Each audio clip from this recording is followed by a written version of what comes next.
Oh my, it's a wild world, isn't it, you American psycho?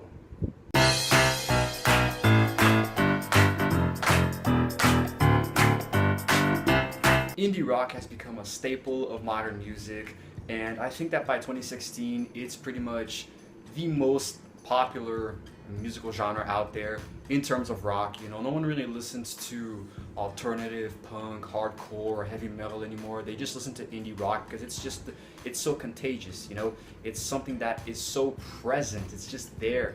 I mean, there's an indie rock band for everyone. I really don't know anyone that doesn't listen to even just a bit of indie rock, just a bit. Me personally, I got into it after I started settling down a bit from all the heavy metal.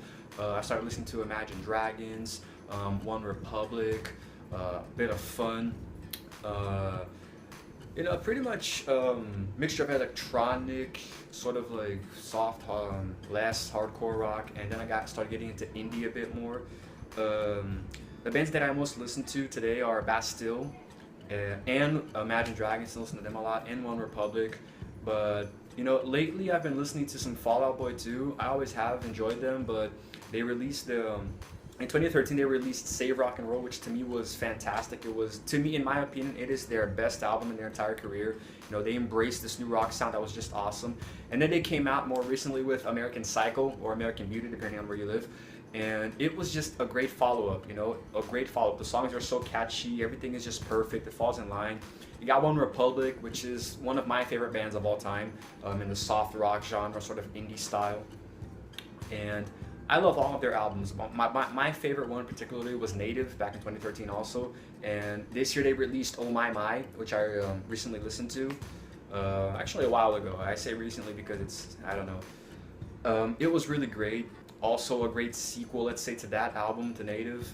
It was really good. The songs were a bit more melancholic, more slow-oriented than I'm used to, but they were still pretty awesome in my opinion. I really loved the album. My favorite, though, of all of them is Bastille's Wild World, which to me was the best follow-up to any indie album ever, any rock album ever, because it was just so perfectly formulated, after their 2013 effort, Bad Blood.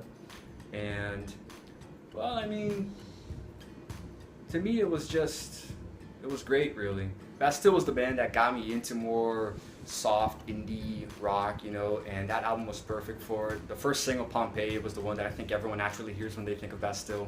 And to me, it was just an awesome album, To begin with, it was a perfect album. Then they released this new one, Wild World, which I just absolutely love. I can't get by without listening to it, I can't get by anymore. I have to listen to it at least once a day. And I mean, tremendous work by those bands, I think they are the ones that are completely taking over 2016. There's still more bands that are going to be releasing new albums, but I think to me that they're just unstoppable, really. This year was their year, So I'm just really anxious to see what else they put out in the next coming years, Especially Bastille, because they're the newest ones out of all of them. They sort of a bit more recent. So let's see what they do.